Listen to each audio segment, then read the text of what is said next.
Do you just want to start by introducing yourself, Sure. telling me what your title is, and that you work for Thomas County Schools? Sure. My name is Matt Casper, and I am the digital learning specialist at Thomas County Middle School. I've been teaching for roughly 23 years. I've been doing technology or instructional technology. I know our title changes every couple of years, but I've been involved in technology for about 15 years. So I've been in elementary schools, I've been in middle schools. My degree is in middle grades education. I have a master's in middle grades education with an emphasis in integrating technology into the classroom. So Okay. that's kind of roughly my background. Where did you get your degree from? Walden University. My graduate degree, my master's degree was from Walden. Okay. My undergrad was from Georgia Southern. Hail Southern. That's right. Eagles. um, so how would you say you started your journey into becoming a digital learning specialist? I started as a Title I elementary teacher, and I was teaching fourth grade. And this was back in 1999, when internet was somewhat new. But we had one teacher computer in every classroom and one printer. And I found myself, as I was teaching on my off time or planning time, going around helping teachers set a troubleshoot with their computer. Usually the teacher computer was used for email. So that was the beginnings of email for teachers, electronic grade books, going from a paper grade book to electronic grade books, and printing. So I was helping teachers with using that technology, troubleshooting that technology. And that's just something I like to do. I started off at Georgia Southern as an engineering student. So, and then after 2 years, I transitioned over to being in education. So I just have that desire to know how things work and break things apart and figure out how they work. So that's what I was doing kind of on my planning time, helping teachers out. And after, let's see, a year of doing that, we decided as a school to open our first computer lab for the students. And because I've had the most experience with the technology, they asked me if I wanted to teach it. And I said, yeah, I'd love to. So I kind of got my foot in the door with technology, teaching that computer lab with kindergartners through fifth graders. So just learning at the infancy of the internet, kind of how to use technology with the little babies, the kindergartners, all the way up through the fifth graders. So kind of a lot of differentiation of lessons because of the age. And then also back then all the teachers had to go through something called Intech, which was a course that the teachers had to take to teach them a couple different softwares. Some of them were like Microsoft Word, some were Inspiration, which was a mind mapping software. There was a couple other ones, but it was a couple different tools that they taught us to use with the students. And again, that was when we only had one computer in the classroom and really no labs, but something to do using technology, integrating that in with your regular instruction as much as you could based on the limited amount of technology that we had. Right. So I was talking with one of the new teachers that's on A Hall here at Central. And I said, yeah, that teacher's in the old computer lab. And she was like, what? I said, yeah, she took over the computer lab once we got Chromebook carts. And so it's just funny to hear just how much education has evolved in regards to technology in 20 years. Oh yeah, and definitely in the past 5 years since we've gotten Chromebooks, where we ever at the middle school used to have 6 labs, now we have 2. So everything has gotten very individualized because of a student having their own device, and a lot of web services that I've discovered. And I've been doing technology since 1999, and I've taught in between there, gotten out of technology and back into it, but just how individualized technology has gotten over the past 20 years. And again, especially since the Chromebooks have come about, where in Google Classroom, Google has really revolutionized things with the Chromebook and a real seamless way of integrating all their different software programs together to seamlessly assign things to students and collect them and use all their products. It's to me have been the biggest game changer in the past 5 years with using technology and every student having technology in their hands. So how would you say, with it being so individualized, how do you map out learning needs for your learners, seeing how we are a one-to-one Chromebook school system?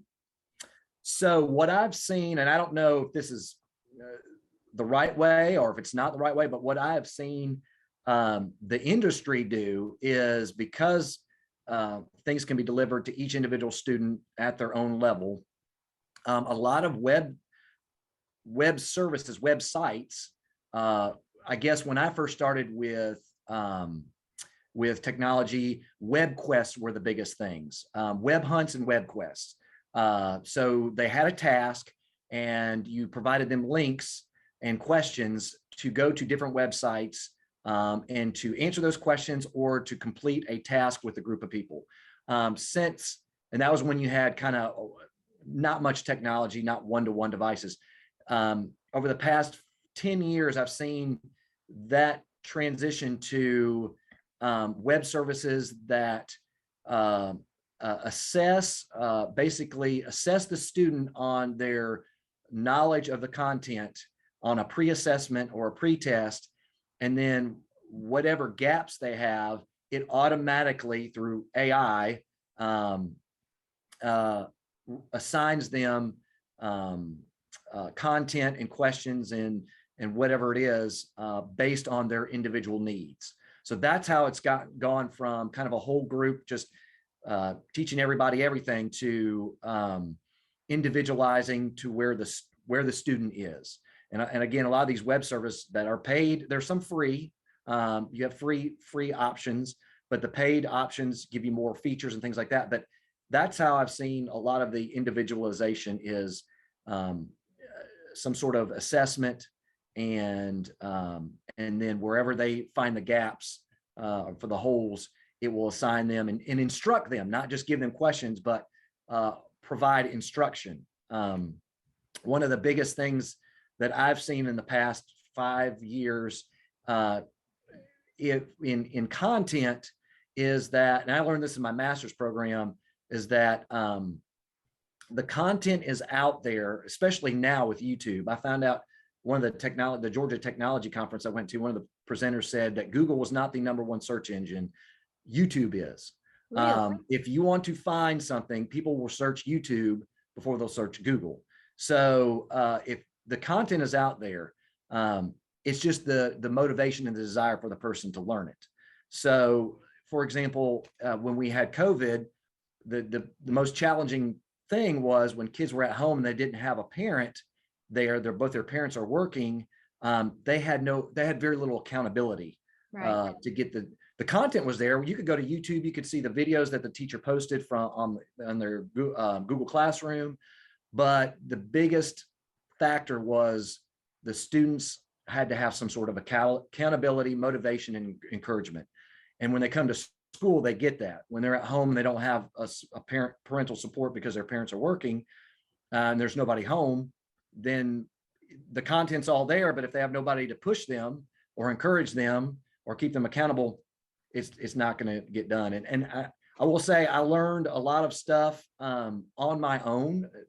I know one of the things that was asked was kind of some incoming advice for people coming into technology or anything is, I go to YouTube or I go to Google. I learned a lot of stuff. I didn't know a lot of stuff. I just went to Google. When somebody asked a question, I go to Google or I go to YouTube.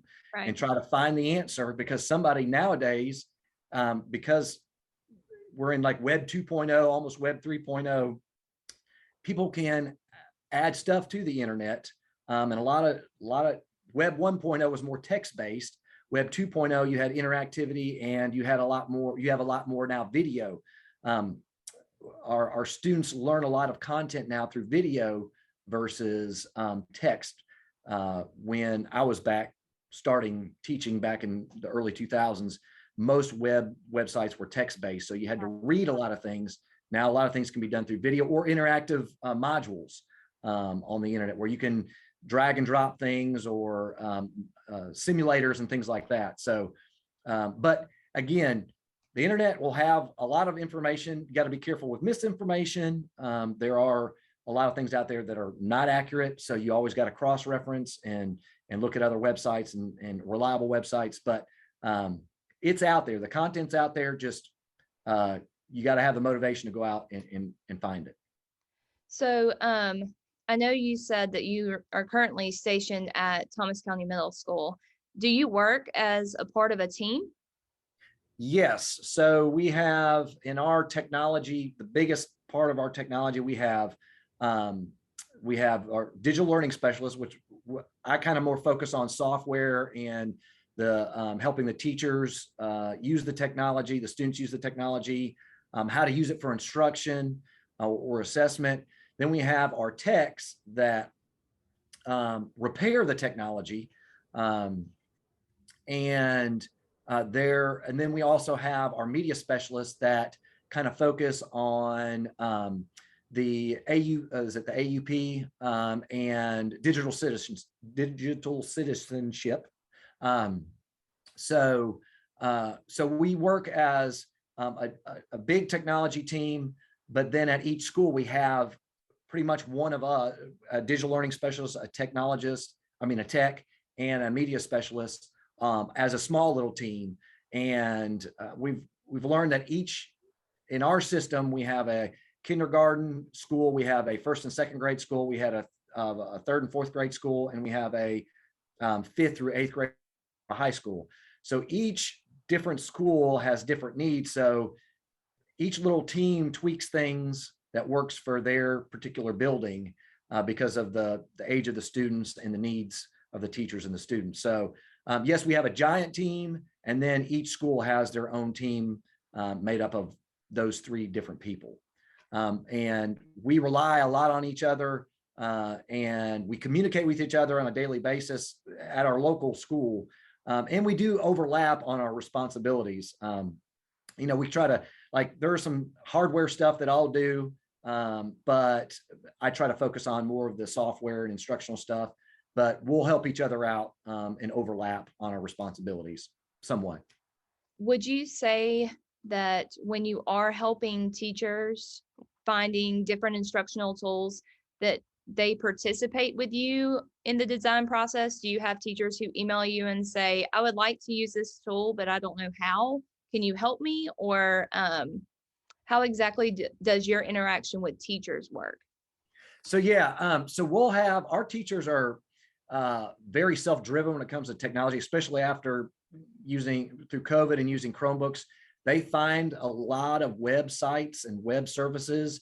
They will ask, do we have this? And if not, can we buy it? Because there are new things coming out all the time. And that's what makes it somewhat of a challenge, is because their technology changes so rapidly, so quickly.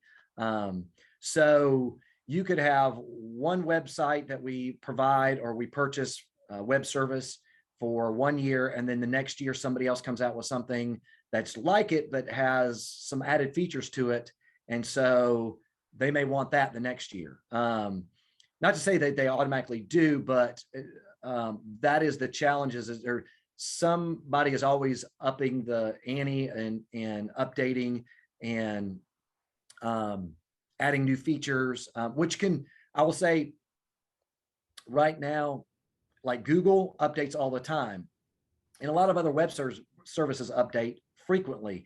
So one of the challenges is that when something has been working and a teacher knows where it's located on a website or on a web service, and then somebody does an update, whether it's Google or whether it's that web service, and it's no longer there, it no longer works, that's where they'll ask me, hey, why is this not working, or what happened to this? And we find out it's done an update. So a lot of times they are very independent. At the middle school, I notice elementary teachers maybe more want their handheld, and high school teachers are very independent. I've learned that. But for our middle school teachers, they usually discover things on their own. And then if there's a problem, then they'll ask me. Some of them will ask, hey, what do you know about this website? But a lot of times they'll just try it out on their own, and they'll play around with it and try to see how it works. And then if something breaks, or if something they can't figure out, they usually ask me, and then I'll go in and play around with it, and we'll try to figure out together. My final question for you today is going to end on a positive note. What would you say are some joys that you find being the digital learning specialist? I would say it's a lot of fun because it's always changing, and it's always a challenge. And I love to problem solve. I love to troubleshoot. So if a teacher says, hey, how can I get this to work? Whether it's a program and they're trying to figure out how can I work this into my classroom and use it for my students, or if they're using something and it's no longer, something has changed, digging around. I love to dig around and try to find where it will work the best for them, or if there's a problem, how I can try to fix it. Right now, we're looking at currently a math intervention software. So what I've been doing is looking at all these different web services, all these different softwares, and trying to find the one that's going to best serve our students for math remediation. So I'm going around and it's a lot of fun for me to pick things apart and dissect them. So I'm dissecting each one of these different programs to see, okay, which one's the most engaging? Which one's the easiest to use? Which one is gonna give us the best data? Which one is going to engage the students the most? So finding those details and then figuring out which one would work best in our situation. I have a lot of fun trying to figure that out. Wonderful. I just wanted to say thank you for your time and for allowing me to interview you today. I really do appreciate it. Thank you very much. I enjoyed it.